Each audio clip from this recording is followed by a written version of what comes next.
Bagaimana menjawab seorang Nasrani yang menghina Rasulullah SAW menikahi Aisyah saat masih kecil? Kasusnya di sosial media. Dibantah. Apa urusannya dengan Nabi SAW menikah dengan Aisyah? Apa urusannya dia mau mengurus Nabi kita? Gak ada urusannya itu. Gitu kan?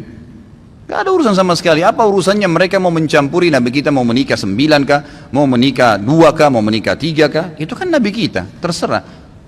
Kalau dia masuk agama Islam dan dia tanya kenapa begitu, baru dijawab.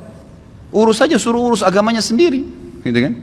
Anda kalau mau jawab, jawab saja. Urus agama Anda sendiri, nggak usah urus agama kami. Lakum dinukum waliyadin, gitu kan? Begitu saja. Kalau tetap saja orang-orang ini buat kemungkaran, Anda tidak punya power, doakan agar Allah binasakan. Memang begitu. Nabi SAW kunut nazilah sebulan. Waktu beberapa sahabat Nabi hafid Quran diutus oleh Nabi SAW untuk menjadi guru ke satu suku Arab. Suku Arab ini datang ke Madinah mengatakan, wahai Rasulullah, syahadat.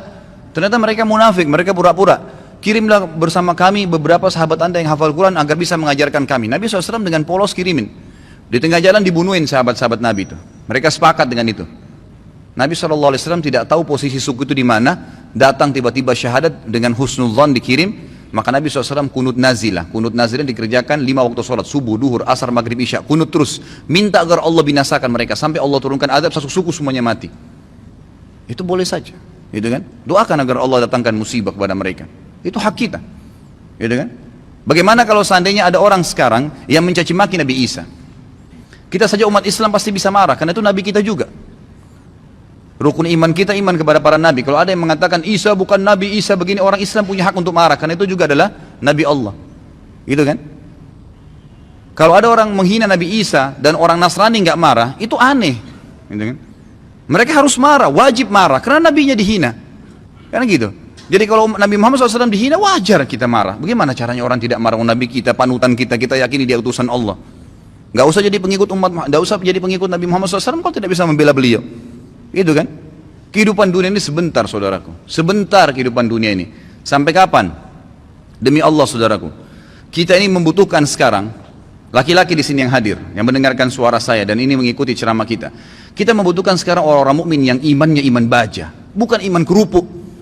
Yang kita butuh ini sekarang ikhwas sekalian dan akhwat di belakang sana yang mendengarkan saya dan mendengarkan ceramah ini. Kita butuh iman-iman baja yang kalau malam bangun dari ranjang, lawan syaitan untuk sholat tahajud, bukan tidur terus-menerus. Kita membutuhkan iman baja ikhwas sekalian dan akhwat sekalian yang pada saat azan ke masjid, sholat, apapun tantangannya. Pada saat musibah datang bersabar mereka. Pada saat jihad dikumandangkan mereka berjihad di jalan Allah Subhanahu wa taala. Memang hidupnya untuk Allah Subhanahu wa taala. Kita butuh iman yang seperti ini. Ya memang baja apa yang Allah perintahkan, apapun tintangannya, halangannya kita lakukan. Enggak peduli dengan dunia ini, apapun orang mau katakan. Akhwat kita di belakang sana. Kami butuh sebagai laki-laki seorang ibu seperti Nusaybah binti Ka'ab, sahabiat yang luar biasa. Pada saat jihad dikumandangkan, Nusaybah binti Ka'ab membangunkan suaminya tengah malam mengatakan, wahai suamiku besok jihad, ikutlah. Dibangunkan anak laki-lakinya 5 orang, semua dikatakan anak-anakku bangunlah, besok jihad, ibu pun akan ikut. Semuanya satu keluarga pergi jihad. Ini yang namanya mukminah, imannya baja. Bukan suaminya mau bangun sholat malam, sebentar mas, jangan bangun dulu. Malah kempes, dikempesin. Suaminya mau poligami, jangan, saya cemburu. Hukum Allah Subhanahu wa taala. Kita butuh wanita mukminah seperti Aisyah radhiyallahu anha. Waktu Nabi SAW menikah dengan Zainab, disambut oleh Aisyah dengan senyum karena dia tahu ini hukum Allah, gitu kan? Masalahnya imannya iman baja, bukan iman kerupuk yang diketuk langsung pecah. Nah ini yang membuat umat Islam lemah karena iman kita kendor, kempes, tidak ada apa-apa. Sedikit godaan syaitan, dibisikin sedikit langsung kendor. Pakai jilbab besar kemudian digoda sama temannya, sedikit saja, oh kamu alimnya, ditinggalkan jilbabnya. Subhanallah. Kita butuh orang-orang mukmin dan mukminah yang hadir di majelis ilmu dengan iman baja. Memang mau mempelajari hukum Allah SWT halal haram. Sepertinya anda hadir ini iman baja namanya. Hadir di majelis ilmu sebagaimana orang-orang fasik. Mau berapa jam dari malam sampai subuh di diskotik. Tidak rasa capek tuh. Kemarin ada ikhwah bilang sama saya, Ustadz antum gak capek dari pagi sampai malam ceramah? Saya bilang ya akhi, orang di diskotik dari malam habis isya pulang kantor duduk nyanyi sampai kupingnya itu gendang kupingnya mungkin bisa pecah, musik dengan besar sampai subuh, minum khamr, mabuk, dia nggak rasa capek tuh, merasa oh saya tadi malam terhibur. Kenapa kita sebagai orang beriman tidak mengatakan saya terhibur dengan majelis ilmu, saya terhibur dengan bertemu dengan para ulama, dengan sholat malam, dengan membela agama Allah Subhanahu Wa Taala? Ini yang dibutuhkan, gitu kan? Kita butuh seorang muslimah Saudari kita yang seperti Rumaisa radhiyallahu anha, yang pada saat suaminya sedih, dia menghiburnya, anaknya mati. Suaminya sangat sayang dengan anak laki-lakinya. Pada saat meninggal dunia, kata Rumaisa radhiyallahu anha, jangan ada yang sampaikan kepada suami saya bahwasanya anak ini sudah mati, karena suami saya sangat sayang dengan dia.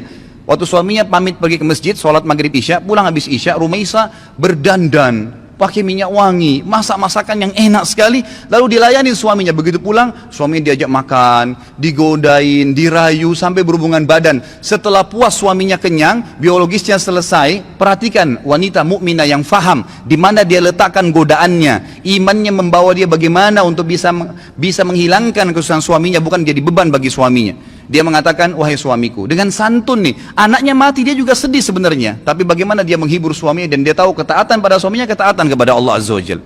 Apa yang dia bilang? Wahai suamiku, bagaimana pendapat anda kalau seandainya tetangga pernah pinjamin sesuatu, lalu saja tetangga memintanya, pemiliknya minta benda itu, apakah kita akan mengembalikan? Kata suaminya, tentu saja, itu hak orang.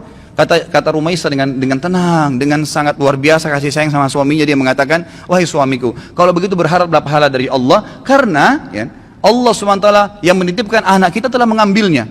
Suaminya langsung marah, mengatakan, kenapa kau tidak cerita dengan saya, wahai Rumaisa? Kau membiarkan saya memakan makanan, menikmatin tubuhmu, lalu kemudian kau memberitahukan setelah itu bahwasanya anak kita mati, gitu kan? Dengan sangat tenang. Lalu kata Rumaisa, itulah yang saya ingin lakukan untuk menghiburmu. Lalu kata suaminya, saya akan laporkan kepada Nabi SAW. Suaminya baik ke Nabi SAW malam itu, berkata, ya Rasulullah, begini yang terjadi. Nabi SAW senyum, ya, lalu berkata, apakah kalian berhubungan malam itu?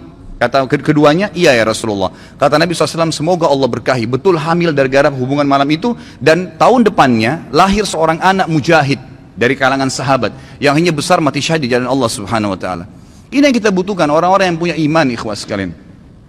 Sampai kapan kita mau berlalai-lalai, gitu kan? Sampai kapan kita mau berlemah-lemah? Malu dengan pakai busana muslim, subhanallah, gitu kan? Malu dengan simbol Islam, subhanallah. Nggak usah jadi muslim sekalian. Saya berapa kali nasihati ikhwah dan akhwat saya, kalau ada yang bertanya, Ustaz, ada satu tetangga saya, ada saudara saya murtad, bagaimana saran anda? Saya bilang, tinggalin dia. Islam nggak butuh dengan orang murtad, biarin dia murtad, masuk neraka sendiri. Kenapa kita harus bingung dengan satu orang murtad dan kita tinggalkan orang-orang tetangga kita muslim yang butuh bantuan makan, yang kalau diajak ke masjid mau sholat, itu yang kita dakwahin. Orang yang tidak mau iman tinggalin aja, gak usah diikutin, gitu kan? Ngapain kita berjalan di belakangnya merayu dia untuk supaya dia kembali ke dalam Islam? Gak usah. Doain mungkin, mendakwahin boleh, tapi gak usah kita sedih, ya kan gitu. Jadi kita harus menletakkan semua pada tempatnya masing-masing. Kita butuh figur Abu Bakar yang semua tegak dengan keyakinannya. Figur Umar yang memang syaitan lari dari dia. Tahu kenapa ikhwas karena syaitan lari dari Umar? Karena Umar betul-betul yakin semua yang Allah perintahkan benar, yang dilarang itu salah, ditinggalkan. Dan Umar bin Khattab semuanya dengan tegar, dengan iman baja yang dia lakukan. Malam bangun sholat, nggak ada ceritanya syaitan mau godain ditepis sama dia, nggak ada. Syaitan hanya habis akal. Bagaimana caranya goda orang seperti ini? Nggak bisa. Ya kan? Karena dia betul-betul memang itu tinggal ditinggalin. Dan itu hanya dengan iman, ikhwas sekalian. Ini hanya dengan iman. Sampai kapan kita mau terus-menerus membiarkan iman kita sehari begini dan sehari begitu? Sampai kapan antum mau mengatakan, dan perempuan di antun di belakang mengatakan, sampai kapan kita mau mengatakan, oh iya nanti, oh iya ya, sampai kapan oh iya ya ini? Sampai malaikat maut mencabut roh kita baru kemudian kita mau sadar? Subhanallah. Majelis ilmu seperti ini tujuan utama mengubah menjadi orang yang lebih baik. Kalau antum datang di sini dan tidak bisa mengubah, antum bisa rajin sholat malam, antum rajin menjaga hukum-hukum Allah SWT, meninggalkan yang haram, menikmati yang halal. Perempuan-perempuan di sana di belakang, kalau anda datang ke sini tidak bisa mengubah, anda tutup aurat, anda lebih baik daripada sebelumnya, anda bisa mengatur, ya, menikmati apa yang halal, tidak memamerkan aurat anda di sana sini, maka jangan hadir. Karena majelis ilmu tujuannya untuk itu, melahirkan orang-orang yang imannya iman tegar, iman baja, yang memang tidak mudah goyah, ikhwas sekalian. Kadang-kadang subhanallah baru diminta waktunya untuk sholat malam, kita nggak mau bangun sholat malam. Bagaimana kalau diminta ditumpahkan darah jalan Allah Subhanahu Wa Taala? Sudah sulit, kan gitu. Baru diminta infak saja, sudah beragam macam bisikan syaitan, kita sudah mengiyakan bisikan syaitan itu. Bagaimana kalau diminta infak jalan Allah Subhanahu Wa Taala?